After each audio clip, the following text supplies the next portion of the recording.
তোমরা যারা ক্যালকাটা ইউনিভার্সিটির আন্ডারে 6 সেমিস্টার রাষ্ট্রবিজ্ঞান অনার্স কোর্সের ছাত্রছাত্রী আছো, তোমাদের জন্য আজকের ক্লাসটা খুবই গুরুত্বপূর্ণ।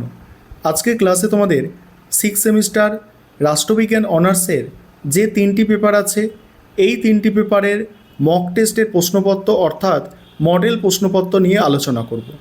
তোমরা যারা ইংলিশ ভার্সানের স্টুডেন্ট আছো, তোমরাও আজকের ক্লাসটা দেখো, কারণ এই মডেল প্রশ্নপত্র বা মক টেস্টের প্রশ্নপত্র বাংলায় যেমন থাকছে, ইংলিশেও থাকছে। 3টে পেপারেরই পাবে, ডিএসসিসি 13, 14 এবং 15। প্রথমে ডিএসসিসি 13 ওয়েস্টার্ন পলিটিক্যাল থট 2 এই পেপারের দেখো।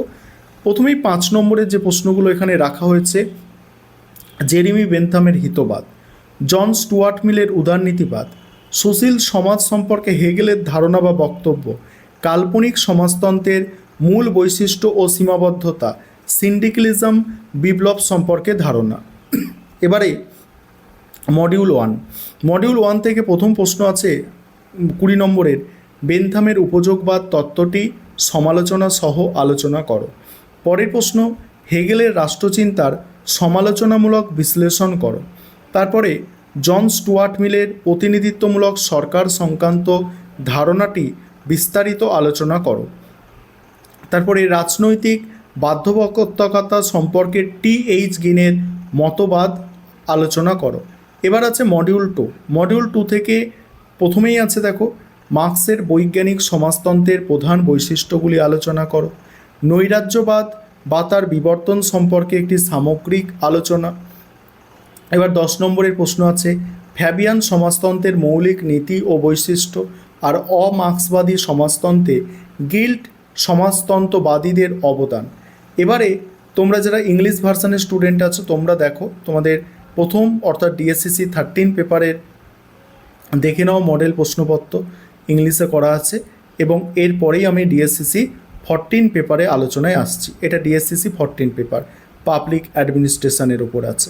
একটা বিষয় তোমাদের এখানে বলি, তোমাদের জন্য অনলাইন কোচিং ক্লাস চলছে। তোমরা যদি কেউ পরবর্তী সেমিস্টার অর্থাৎ 7 সেমিস্টারের জন্য অ্যাডমিশন নিতে চাও, যোগাযোগ করবে। 7 সেমিস্টারে তোমাদের 5টা ডিএসসিসি পেপার পড়তে হবে। এছাড়া তোমরা যদি এই সেমিস্টারে কেউ স্টাডি মেটেরিয়াল অর্থাৎ পিডিএফ নোটস পারচেস করতে চাও, তাহলেও তোমরা স্ক্রিনে দেওয়া নম্বরে যোগাযোগ করতে পারো। চলো এবার বাকি দুটো পেপারের মক টেস্টের প্রশ্নপত্র অর্থাৎ মডেল প্রশ্নপত্রটা তোমরা দেখে নাও।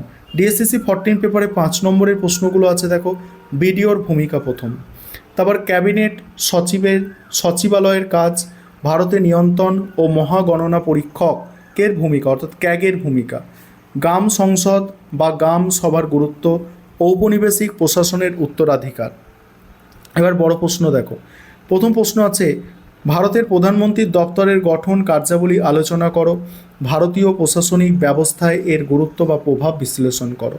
তারপরে আছে, জেলা শাসকের ক্ষমতা ও কার্যাবলী আলোচনা করো, বর্তমান সময় বা উন্নয়নমূলক কার্যে জেলা শাসকের পরিবর্তিত ভূমিকা লেখো।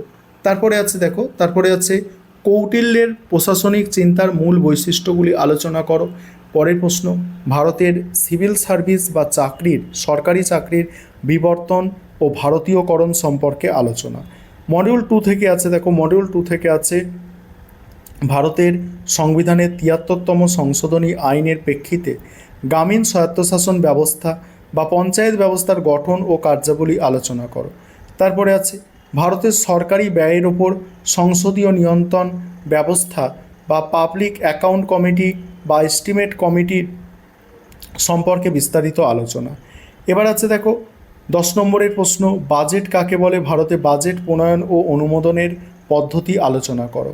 নেক্সট আছে ভারতের সংবিধানের 74তম সংশোধনী আইনের প্রেক্ষিতে শহরাঞ্চলের স্বায়ত্তশাসন ব্যবস্থা বা পৌরসভার গঠন ও ক্ষমতা আলোচনা করো। এবারে ইংলিশ ভার্সান দেখো, ইংলিশ ভার্সানে তোমরা যারা আছো তোমরা দেখে নাও ইংলিশ ভার্সান। তারপরেই আমি তোমাদের ডিএসসিসি 15 পেপারটায় আলোচনায় আসছি। এটা হচ্ছে DSCC 15 paper, comparative governments and politics 1 পেপারের নাম। এখানে 5 নম্বরের প্রশ্ন রাখা হয়েছে দেখো, 5 নম্বরের প্রশ্ন, তুলনামূলক রাজনীতি পাঠে প্রাতিষ্ঠানিক দৃষ্টিভঙ্গির প্রধান বৈশিষ্ট্য, তুলনামূলক শাসন ব্যবস্থা ও তুলনামূলক রাজনীতির পার্থক্য, কর্তৃত্ববাদী শাসন ব্যবস্থার বৈশিষ্ট্য, রাশিয়ার সংবিধানের যুক্তরাষ্ট্রীয় বৈশিষ্ট্য, মার্কিন যুক্তরাষ্ট্রের কমিটি ব্যবস্থা। এবার আছে মডিউল 1। মডিউল 1-এর বড় প্রশ্ন, স্যামুয়েল পি হান্টিংটনকে অনুসরণ করে উন্নয়ন ও গণতন্ত্রায়ন সম্পর্কের বিভিন্ন পদ্ধতিগুলি সমালোচনা সহ আলোচনা করো। তারপর আছে তুলনামূলক রাজনীতি চর্চায় গ্যাব্রিয়েল অ্যালমন্ডের কাঠামো কার্যগত দৃষ্টিভঙ্গি আলোচনা করো। তারপরে আছে তুলনামূলক রাজনীতির প্রকৃতি, পরিধি বা বিবর্তন আলোচনা করো। পরের প্রশ্ন আছে দেখো, তুলনামূলক রাজনীতি চর্চায় ডেভিড ইস্টনের ব্যবস্থা জ্ঞাপক দৃষ্টিভঙ্গি আলোচনা করো। এবার মডিউল 2, প্রথম প্রশ্ন, মার্কিন যুক্তরাষ্ট্র ও ফ্রান্সের রাষ্ট্রপতির ক্ষমতা ও ভূমিকার তুলনামূলক আলোচনা। মার্কিন যুক্তরাষ্ট্রে প্রতিনিধি সভা এবং ব্রিটেন কমন সভার মধ্যে তুলনামূলক আলোচনা। মার্কিন যুক্তরাষ্ট্রের সেনেটকে কি পৃথিবীর মধ্যে সর্বাপেক্ষা শক্তিশালী কক্ষ বলা যায়? কারণ ব্যাখ্যা করো। রাশিয়ার ও মার্কিন যুক্তরাষ্ট্রের রাষ্ট্রপতির ভূমিকার তুলনামূলক আলোচনা। এবার তোমরা যারা ইংলিশ ভার্সনের স্টুডেন্ট আছো তোমরা দেখে নাও। আবারও বলছি, তোমরা যদি কেউ স্টাডি মেটেরিয়াল পারচেস করতে চাও বা আমাদের পেইড ব্যাচে অ্যাডমিশন নিতে চাও, তোমরা স্ক্রিনে দেওয়া নম্বরে যোগাযোগ করতে পারো।